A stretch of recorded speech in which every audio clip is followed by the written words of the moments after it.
साहित्य की प्रत्येक परीक्षा के लिए महत्वपूर्ण है। तो चलिए शुरू करते हैं वीडियो को। पहला प्रश्न है, सघन कुंज छाया सुखद शीतल मंद समीर किसकी काव्य पंक्ति है? तो ये जो पंक्ति है ये है ऑप्शन बी, बिहारी लाल की। तो यहाँ पर बिहारी लाल के संबंध में कुछ डिस्कस करते हैं। बिहारी लाल का संबंध रीतिकाल से है और रीतिकाल में इन्होंने अपनी एक रचना लिखी थी और वो थी बिहारी सतसई। सिर्फ इन्होंने बिहारी सतसई के कारण अपने आप को हिंदी साहित्य में अमर कर लिया था। अक्सर कई बार ये प्रश्न पूछा जाता है कि बिहारी सतसई में कितने दोहे हैं। तो जो बिहारी सतसई में दोहों की संख्या मानी जाती है तो वो है 713। अगला प्रश्न देखते हैं, खड़ी बोली को अन्य किस नाम से जाना जाता है? तो ये जाना जाता है कौरवी नाम से। अगला प्रश्न है, राजा लक्ष्मण सिंह किस तरह के हिंदी के पक्षधर थे? तो ये थे विकल्प नंबर सी, संस्कृतनिष्ठ हिंदी। अगला प्रश्न है चौथा, ध्वनि संप्रदाय के प्रवर्तक हैं। तो ये है विकल्प नंबर डी, आनंदवर्धन। और आनंदवर्धन का समय माना जाता है 9वीं शती। अगला प्रश्न है पांचवा, प्रतिभा को काव्य रचना में किसके अंतर्गत रखा जाता है? तो ये रखा जाता है काव्य हेतु के अंतर्गत, विकल्प नंबर बी। अगला प्रश्न है छठा, काव्यशास्त्रीय आचार्यों का कालक्रमानुसार सही अनुक्रम होगा। तो ये होगा विकल्प नंबर डी, अर्थात सबसे पहले वामन, इनका समय माना जाता है 8वीं शताब्दी। उसके पश्चात आनंदवर्धन, इनका समय माना जाता है 9वीं शती। उसके पश्चात अभिनवगुप्त, इनका समय माना जाता है 10वीं शती। और सबसे अंत में मम्मट, और इनका जो समय है वे माना जाता है 11वीं शती। अगला प्रश्न है सातवां, रस में साधारणीकरण के व्याख्याता कौन हैं? तो ये हैं भट्टनायक, विकल्प नंबर 2 अर्थात बी।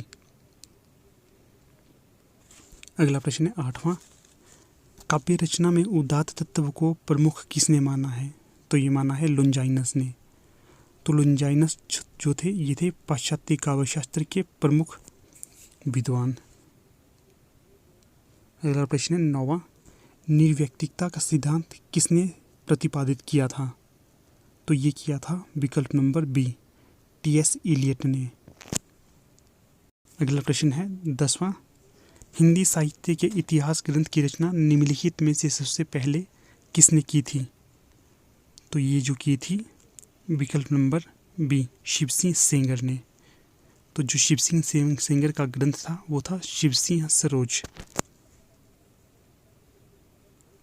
अगला प्रश्न 11वां, चंद बरदाई को हिंदी का प्रथम महाकवि किसने माना? तो ये माना था विकल्प नंबर ए, अर्थात रामचंद्र शुक्ल ने। जो रामचंद्र शुक्ल का इतिहास ग्रंथ है तो इसका नाम है हिंदी साहित्य का इतिहास, और इसका जो प्रकाशन वर्ष है तो वो है 1929। अगला प्रश्न है 12वां, मिश्र बंधुओं के अनुसार हिंदी का प्रथम गद्य लेखक है। तो ये है विकल्प नंबर बी, गोरखनाथ। अगला प्रश्न है 13वां, भला हुआ जो मारिया बिहिनी म्हारा कंतु पंक्ति की रचनाकार कौन है? तो ये है ऑप्शन बी, हेमचंद्र। अगला है, कविता कौमुदी के संग्रहकर्ता कौन है? तो ये हैं विकल्प नंबर डी, रामनरेश त्रिपाठी। अगला है 15वां, मिश्र बंधुओं में शामिल नहीं हैं। तो जो यहाँ पर मिश्र बंधुओं में शामिल नहीं होंगे तो वे हैं विकल्प नंबर सी, केशव बिहारी मिश्र। जो शामिल है वे है गणेश बिहारी मिश्र, श्याम बिहारी मिश्र, सुखदेव बिहारी मिश्र। तो यहाँ पर आपके लिए एक प्रश्न है, तो आपने बताना है जो मिश्र बंधुओं ने एक इतिहास ग्रंथ लिखा है तो उसका क्या नाम है और उसका प्रकाशन वर्ष क्या है। अगला प्रश्न है 16वां, भक्ति आंदोलन को ईसाइयत की देन कहने वाले इतिहासकार हैं। तो ये हैं जॉर्ज ग्रियर्सन।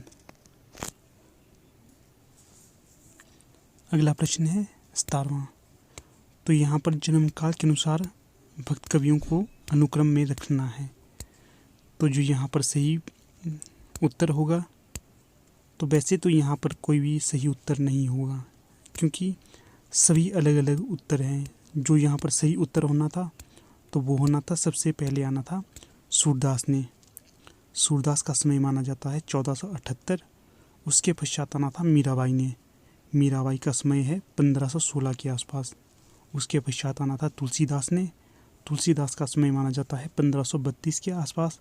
और जो सबसे अंत में आना था दादू दयाल ने, 1544 में इनका समय माना जाता है। पर यहाँ पर इस तरह का कोई भी विकल्प नहीं है। अगर आप मानना चाहो तो विकल्प नंबर बी को मान सकते हो। अगला प्रश्न है 18। मन मेरा सुई तन मेरा धागा काव्य पंक्ति किस संत कवि की है?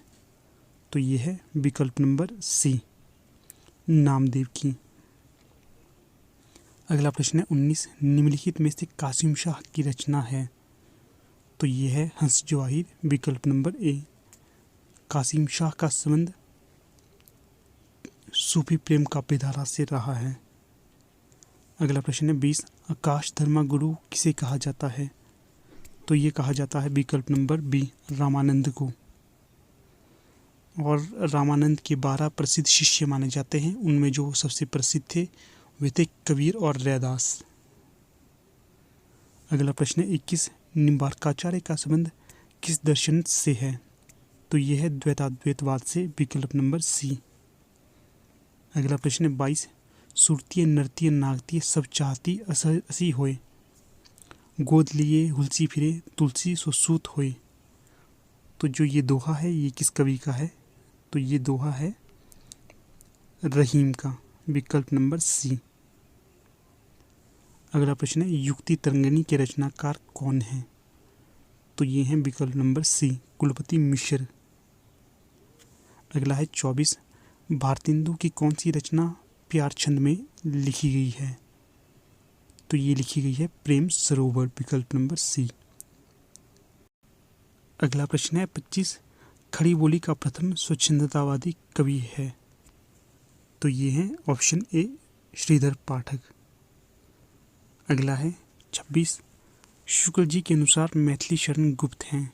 तो ये हैं सामंजस्यवादी कवि, विकल्प नंबर डी। अगला प्रश्न है 27।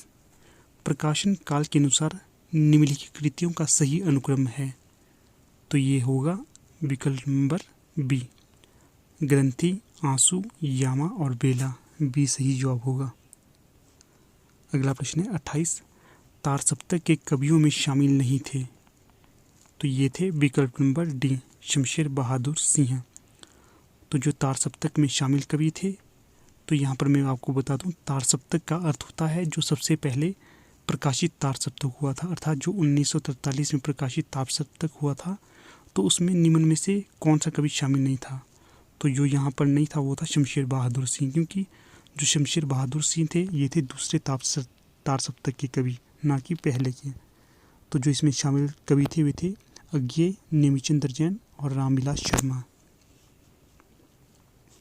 अगला प्रश्न है 29।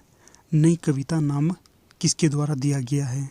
तो ये दिया गया है ऑप्शन ए, सच्चिदानंद हीरानंद वात्स्यायन अज्ञेय के द्वारा। अगला है 30। हिंदी कविता संदर्भ और प्रकृति आलोचना पुस्तक के लेखक हैं? तो ये हैं विकल्प नंबर ए, देवीशंकर अवस्थी। अगला प्रश्न है 31। फोर्ट विलियम कॉलेज कलकत्ता की स्थापना कब हुई थी? तो ये हुई थी विकल्प नंबर ए, अर्थात 1800 ईस्वी में। अगला है 32। प्रजा हितैषी अखबार कहाँ से निकलता था? तो ये निकलता था आगरा से, विकल्प नंबर सी। अगला प्रश्न है प्रसाद का कौन सा नाटक राजतरंगिणी पर आधारित है? तो ये है विशाख, विकल्प नंबर ए। बाकी कामना, करुणालय और अजातशत्रु ये भी प्रसाद जी के प्रसिद्ध नाटक हैं। अगला प्रश्न है 34। धरती धन्ना अपना उपन्यास के लेखक हैं? तो ये हैं विकल्प नंबर बी, जगदीश चंद्र। जो जगदीश चंद्र जी हैं ये हैं दलित रचनाकार। अगला है 35। रिपोर्ताज किस भाषा का शब्द है? तो यह है फ्रांसीसी भाषा का शब्द, विकल्प नंबर बी सही है। अगला प्रश्न है 36, भाषा संवर्धनी सभा के संस्थापक थे। तो ये थे विकल्प नंबर सी, बाबू तोताराम। अगला प्रश्न है निम्नलिखित में से ज्ञानपीठ पुरस्कार सर्वप्रथम किसको मिला था? तो ये मिला था सुमित्रानंदन पंत को। अगला प्रश्न है 38, निम्नलिखित में से बंगाल के अकाल पर आधारित उपन्यास है। तो ये है विषाद मठ, विकल्प नंबर डी। अगला है 39, कहानी नई कहानी पुस्तक के लेखक हैं। तो ये है विकल्प नंबर सी, नामवर सिंह। अगला है 40, हिंदी में सानेट का प्रयोग सर्वप्रथम किसने किया? तो ये किया था विकल्प नंबर बी, त्रिलोचन शास्त्री ने।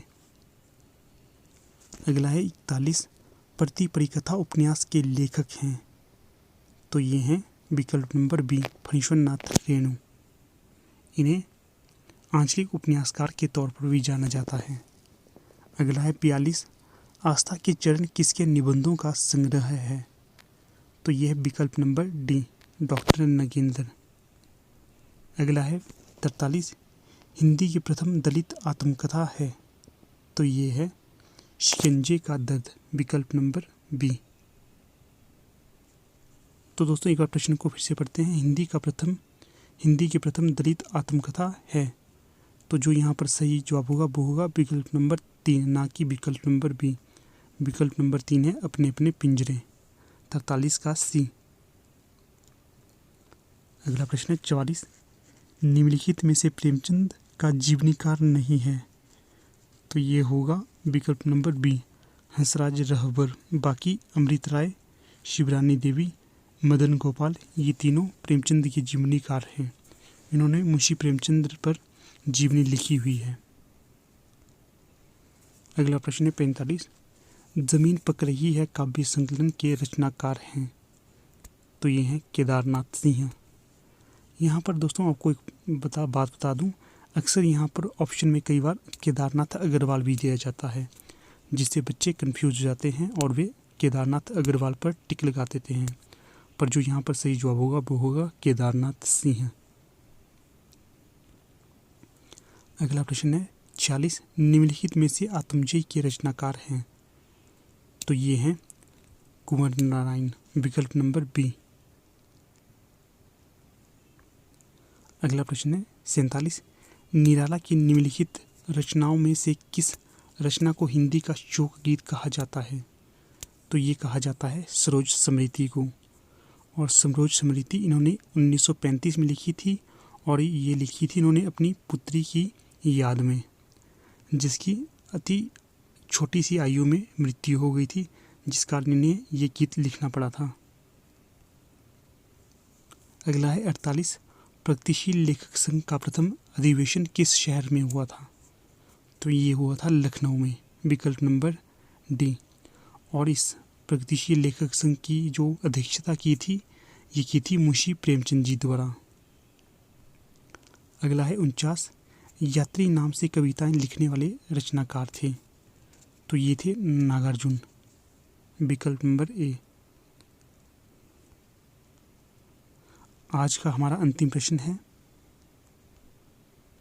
50, स्वर्ग की झलक एकांकी के रचनाकार हैं। तो ये हैं उपेंद्र नाथ अश्क। तो ठीक है दोस्तों, यहाँ पर हम अपनी वीडियो का समापन करते हैं। जल्द ही हम आपके समक्ष एक और नई वीडियो लेकर आएंगे। तब तक के लिए धन्यवाद।